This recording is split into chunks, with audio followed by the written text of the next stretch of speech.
ओम नमो भगवते वासुदेवाय। ओम नारायण नमो नमः। श्री कार्तिक माह 30वां अध्याय। भगवान श्री कृष्ण ने कहा, हे प्रिय, नारद जी के वचन सुनकर महाराजा पृथु बड़े विस्मित हुए। अंत में उन्होंने नारद जी का पूजन करके उनको विदा किया।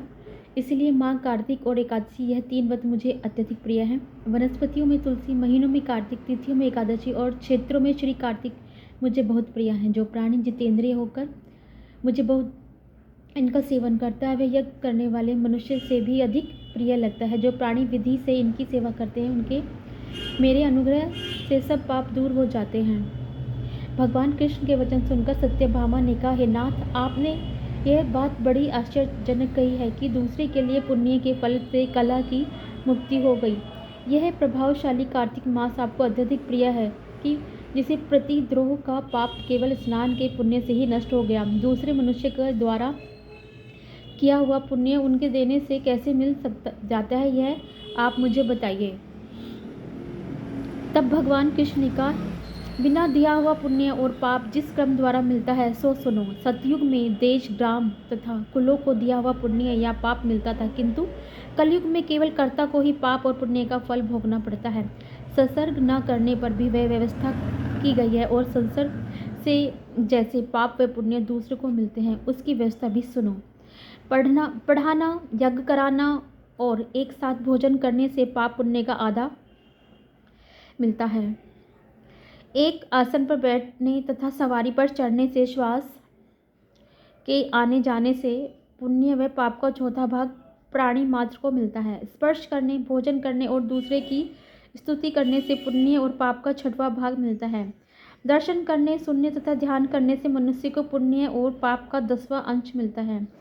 दूसरे की निंदा, चुगली और धिक्कार करने से उसका 7वां भाग मिलता है। पुण्य करने वाले मनुष्य को जो कोई सेवा करता है, वह सेवा का भाग लेता है और पुण्य उसे देता है। नौकर और शिष्य के अतिरिक्त जो मनुष्य दूसरे से सेवा करवा कर उसे पैसे नहीं देता, तो वह सेवक उसके पुण्य का भागी होता है।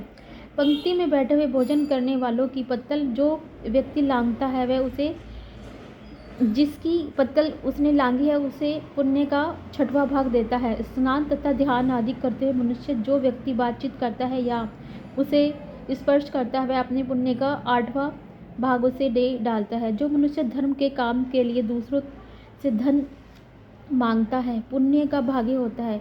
ठीक उसी तरह जिस तरह की दान करने वाला पुण्य भागी होता है।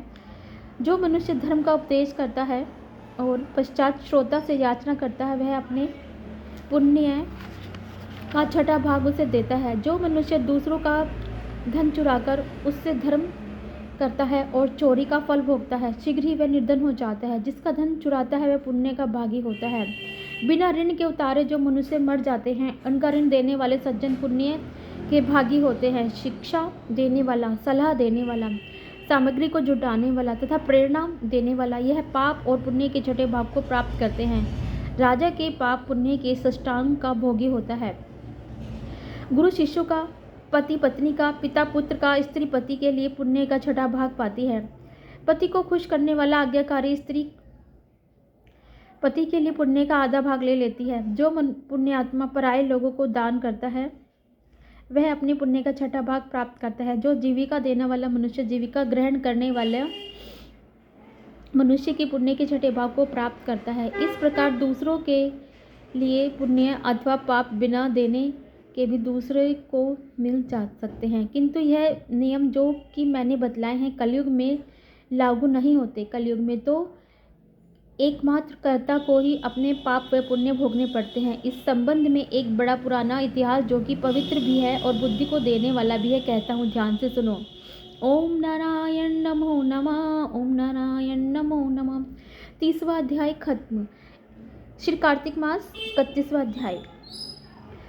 भगवान कृष्ण जी बोले, प्राचीन काल में उज्जैन में एक महापापी और दुरात्मा धनेश्वर नामक ब्राह्मण रहता था। वह रस, चमड़ा और कंबल आदि का व्यापार करता था। वह वेश्यागामी और मदपान आदि के बुरे कर्म करता था। चूंकि वह रात दिन पाप में रत रहता था, इसलिए वह व्यापार में नगर नगर घूमता था। एक दिन महिष्मती पुरी जो राजा महिष ने बनवाई थी, इसलिए वह राजा के नाम से विख्यात थी, नगरी के पास ही पाप नाशिनी पुण्यकारिणी भगवती नर्मदा बहती थी। उस नदी के किनारे देश देशांतर में आए यात्री कार्तिक व्रत करने को एक दिन के लिए ठहरा करते थे। उन कार्तिक व्रत करने वाले प्राणियों को वहां ठहरा देखकर वह दुष्ट धनेश्वर भी इधर उधर घूमता हुआ 1 मास के लिए वहां ठहर गया। अपने माल को बेचता हुआ वह नर्मदा नदी के तट पर घूमता हुआ ब्राह्मणों को देव पूजा रथ देखता था। वह देखता था कि कोई भी ग्रंथ पढ़ रहा है, कोई तो ग्रंथ पढ़ रहा है और कोई सुन रहा है, कोई भगवत कीर्तन कर रहा है, कोई भजन सुन रहा है, कोई ध्यान में लीन है, कोई तुलसी की माला धारण किए हुए। बस इसी तरह वह भगवत भक्तों के बीच में रहा और वैष्णव के दर्शन करता था, उनको स्पर्श करता था, उनसे वार्तालाप करता रहा और भगवान विष्णु के नाम स्मरण के पुण्य को अर्जित करता रहा। वह कार्तिक के व्रत की उद्यापन विधि तथा जागरण को भी देखता रहा। उसने पूर्णिमा के व्रत को भी देखा कि व्रती ब्राह्मणों तथा गौओं को भोजन करा रहे हैं, उनको दक्षिणा आदि भी दे रहे हैं। उससे नित्य व्रती भगवान शंकर जी की प्रसन्नता के लिए होती दीपमाला भी देखी। त्रिपुर नामक राक्षस के 3 पुर को शंकर जी ने इसी विधि को जलाया था, इसलिए शिवजी के भक्त इस विधि को दीप उत्सव मनाते हैं। जो मनुष्य मुझ में और शंकर जी में अंतर मानता है, उनकी सारी क्रियाएं निष्फल हो जाती हैं।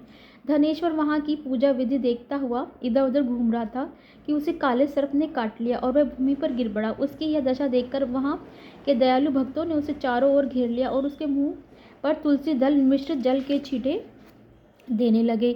जब उसके प्राण निकले तो यम के दूत उसे बांधकर कोड़ों से मारते हुए यमपुरी को ले गए। उसे देखकर चित्रगुप्त ने यम से कहा, इसने बाल्यकाल से लेकर आज तक बुरे काम ही किए हैं, इसके जीवन में पुण्य तो लेश मात्र भी नहीं दिखाई देता। यदि मैं पूरा 1 वर्ष आपको सुनाता रहूं तो इसके पापों की सूची समाप्त नहीं होगी। यह महापापी है, अतः इसको 1 कल्प और घोर नरक में डालना चाहिए। चित्रगुप्त की बात सुनकर यमराज ने बड़े क्रोध में आकर उसे अपना कालनेमी के समान स्वरूप रूप दिखाते हुए अपने अनुचरों को आज्ञा देकर कहा, हे प्रेत सेनापतियों, इस दुष्ट को मुराद द्रोह से मारते हुए कुंभी पाक नरक में डाल दो। सेनापति ने मुकदरों से उसका सिर फोड़ते हुए कुंभी पाक नरक में ले जाकर खोलते हुए तेल के कढ़ाव में डाल दिया। प्रेत सेनापतियों ने जो ही तेल की कढ़ा में फेंका तो लपलपाते हुई आग अपने आप ठंडी हो गई, जैसे कि प्रहलाद को अग्नि में डालने से पहले ठंडी हो गई थी। यह घटना विचित्र देखकर प्रेत के सेनापतियों ने यमराज के पास जाकर यह सब कहा। यमराज भी आश्चर्यचकित हो गए।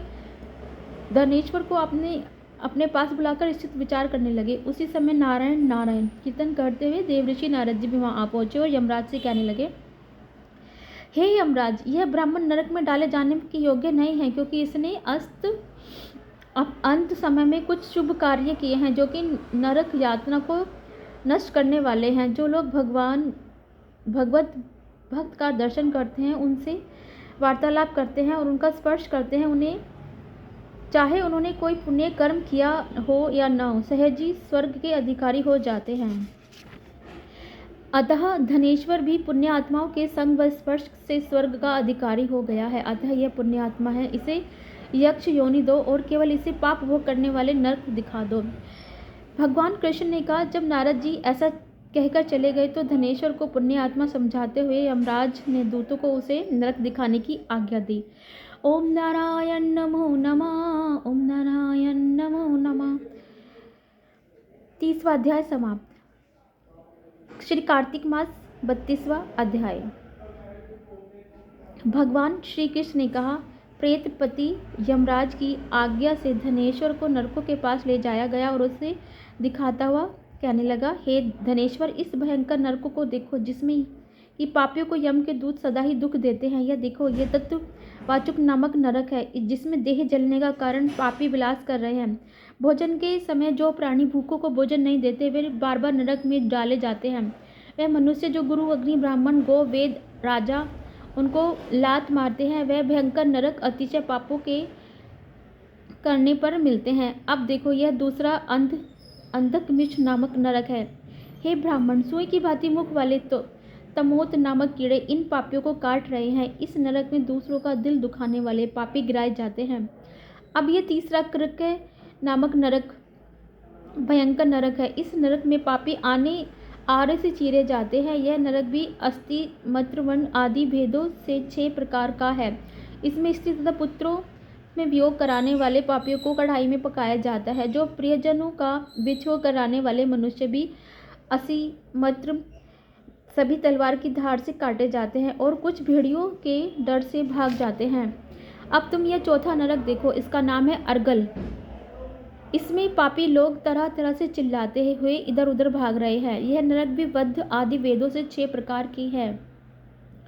यह देखो, यह कूटचाली नामक 5वां नरक है, जिसमें कि अंगारों की भांति कष्ट देने वाले बड़े बड़े कांटे लगे रहे हैं। यह भी यातना आदि के भेदों से 6 प्रकार का है।